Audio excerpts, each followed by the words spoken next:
अस्सलाम वालेकुम नाज़रीन। हमद मीर के आज के जो कैसे हुआ हैं जी, राना सनाउल्लाह साहब, और राना सनाउल्लाह साहब काफ़ी अरसे बाद जो है वो हमद मीर के हत्थे चढ़ गए हैं। तो हामिद मीर साहब का ये कहना था कि आप इमरान खान को जेल के अंदर रखने के लिए जो है वो अपने मर्जी के जजेस तैनात कर रहे हैं। इस पर राना साहब क्या कहते हैं, आइए पहले हामिद मीर और राना सनाउल्लाह की बातचीत सुनते हैं, उसके बाद बात करते हैं। एक और डेवलपमेंट ये है कि अब तहरीक इंसाफ की क़यादत ने महमूद खान अचकज़ई साहब और दीगर इत्तेहादियों के साथ मिलकर एक वसीउल बुनियाद सियासी इत्तेहाद तश्कील देने के लिए बाकायदा मेल मुलाकातें शुरू कर। तो क्या जो हुकूमत और तहरीक इंसाफ के दरमियान जो मुज़ाकरात का एक सिलसिला शुरू हुआ था वो अब उसका को मुस्तकबिल है या नहीं है, और क्या मुज़ाकरात के नाम पे जो मजाक है ये अब मज़ीद चलेगा या नहीं चलेगा? इस पर गुफ्तगू के लिए हमारे साथ मौजूद हैं वज़ीर-ए-आज़म के मशीर बराए सियासी अमूर जनाब राना सनाउल्लाह साहब। राना साहब, ये उस दिन जब आखिरी राउंड हुआ था, तीसरा राउंड 16 जनवरी को, और उसमें तहरीक इंसाफ ने अपने 2 मुतालबात पेश किए थे, तो उस पर आपने फौरी रद्दअमल यही दिया था कि इस पर बातचीत आगे नहीं बढ़ सकती। तो अब तो तहरीक इंसाफ भी कोई ज़्यादा इंटरेस्टेड नज़र नहीं आती, तो हम ये कह सकते हैं कि ये मुज़ाकरात का मजाक अब नहीं चलेगा। नहीं, देखें, जहाँ तक मुज़ाकरात की बात है या सियासी जमातों या सियासी क़ुव्वतों के दरमियान डायलॉग की बात है, देखें, ये पार्लिमानी जमहूरी निज़ाम जो है ये तो इसके बगैर चल ही नहीं सकता। आप पार्लियामेंट की जो टोटल कारकर्दगी है, आप क्वेश्चन आवर से लेके तो आप चले जाएँ लेजिस्लेशन तक, अब कॉल इंटेंशन नोटिस तक, जनरल मोशन तक, तो मामला ये है कि जब तक ये आपस में डायलॉग ना हो, बात ना हो, तो ये निज़ाम ही नहीं चल सकता। तो इसलिए एक सियासी कारकुन के तौर पे ये तो मेरी बिल्कुल एक मुसल्लमा राय है या मेरा बिलीव है कि अपोजिशन और हिस्ब इक़्तिदार को आपस में डायलॉग तो करना चाहिए। जमहूरियत डायलॉग से ही आगे चलती है, डेडलॉक से नहीं चलती।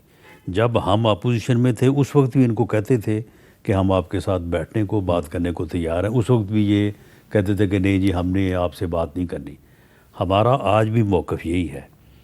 जहाँ तक इस बात का तल्लुक़ है कि जो उन्होंने चार्टर ऑफ डिमांड हमें दिया है, वो चार्टर ऑफ डिमांड मैंने उस दिन मीटिंग में भी कहा था कि ये आप हमें चार्टर ऑफ डिमांड दे रहे हैं या हुक्म दे रहे हैं।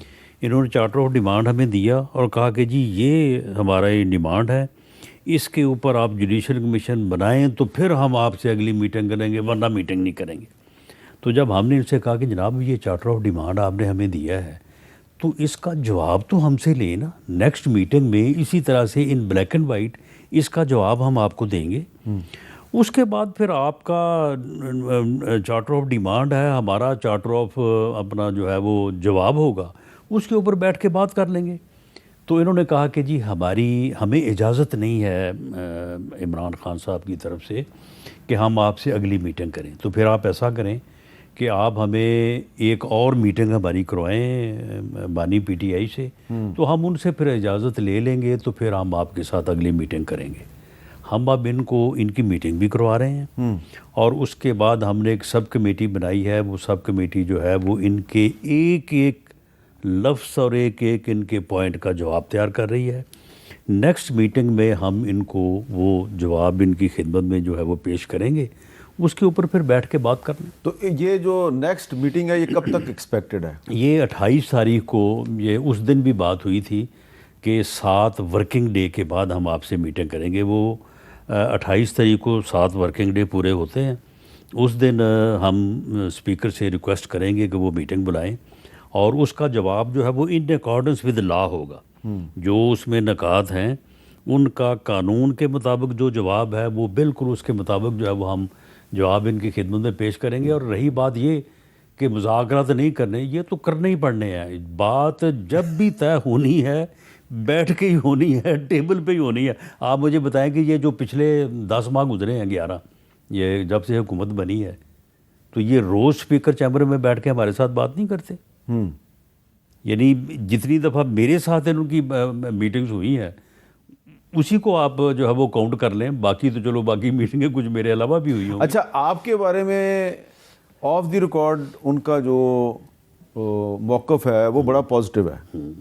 وہ کہتے ہیں رانا صاحب آپ کے پروگرام میں بیٹھ کے جو مرضی کہیں، لیکن ہمارے ساتھ جب وہ بیٹھتے ہیں بند کمرے میں تو ان کا موقف بڑا اچھا میں نے ان کو یہ بات سمجھانے کی کوشش کی ہے کہ جو بات ہمیں کوئی 25-30 سال بعد سمجھ آئی ہے نا، تو آپ بہتر ہے کہ ہمارے تجربے سے فائدہ اٹھائیں اور بیٹھ کے بات کریں. ٹیبل پہ بات جو ہے، ٹیبل پہ بات نے طے ہونا ہے، یہ سڑکوں کے اوپر فیصلے نہیں ہونے. اچھا، یہ جو اب انہوں نے محمود اچکزئی صاحب اور دیگر ساتھیوں کے ساتھ مل کر انہوں نے ملاقاتیں شروع کر دی ہیں، اور اسد قیصر صاحب نے کل کہا ہے ہمارے پروگرام میں کہ اب ہم ایک وسیع البنیاد سیاسی اتحاد بنائیں گے، اس میں ہم سول سوسائٹی کو، وکیلوں کو، اسٹوڈنٹس کو، مزدوروں کو، سب کو شامل کریں گے، اور اب فیصلہ سڑکوں پہ ہوگا. تو سب میں ہمیں بھی شامل کر لیں.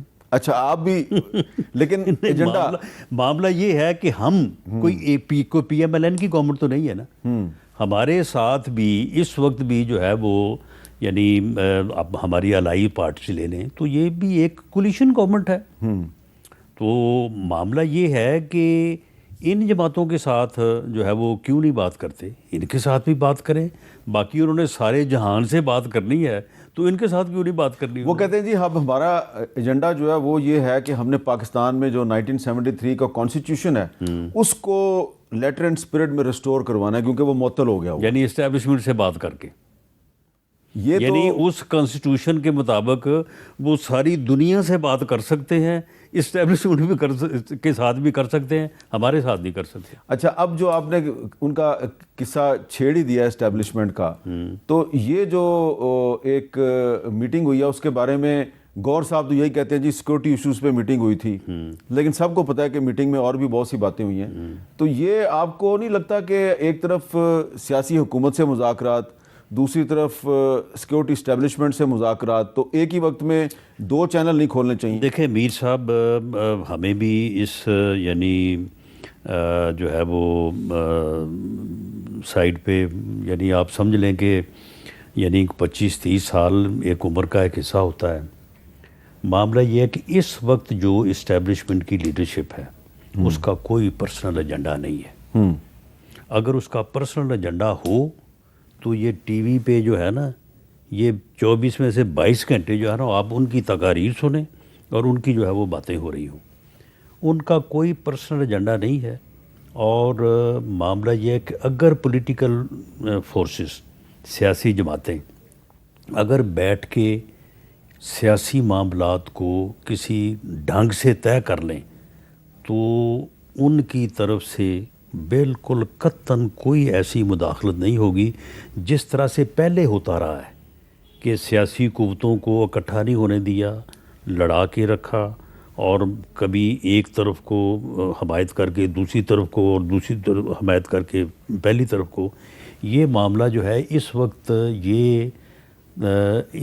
یہ سہولت کہہ لیں یا یہ موقع کہہ لیں، یہ حاصل ہے.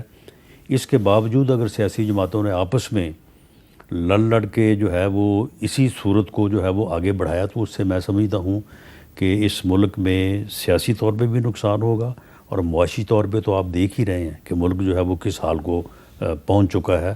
ورنہ 17-18 میں جو حالات تھے اگر اسی طرح سے کنٹینیو ہوتا تو آج ملک جو ہے وہ کسی نہ کسی کنارے پہنچا ہوتا. اچھا، آپ یہ بتائیں رانا صاحب کہ ایک طرف سیاسی جماعتوں، یہ تو ناظرین آپ نے رانا ثناء اللہ اور حمد میر صاحب کی بات چیت سنی، تو رانا ثناء اللہ صاحب کے پاس اس بات کا کوئی جواب نہیں تھا کہ ہم اپنی مرضی کے ججز لگا رہے ہیں عمران خان کو جیل کے اندر مزید رکھنے کے لیے. تو حامد میر صاحب کا یہ کہنا تھا کہ یہ ایک بھونڈی حرکت ہے، اور آپ اس طرح کے ججز کا جو ہے وہ مورال بلند کر رہے ہیں کہ ان کو آفرز جو ہے وہ ملتی رہیں، وہ اپنا کام کرتے رہیں اور پیسہ بناتے رہیں. تو یہ کب تک چلے گا؟ تو رانا ثناء اللہ صاحب کہتے ہیں کہ نیگوسیشن ہی اس کا واحد حل ہے کہ جو ہے وہ اپوزیشن اور ہمارے ساتھ مل کر بیٹھ کر بات چیت کرے. تو حامد میر صاحب نے کہا کہ یہ تو خان صاحب اس بات کے لیے کبھی بھی ایگری نہیں ہے، وہ جیل کاٹ لیں گے، لیکن آپ لوگوں کے ساتھ کوئی ڈیل کرنے کا ارادہ ان کا ہرگز نہیں ہے. تو یہ تھا جی آج کا پروگرام. اجازت دیجیے، اللہ حافظ.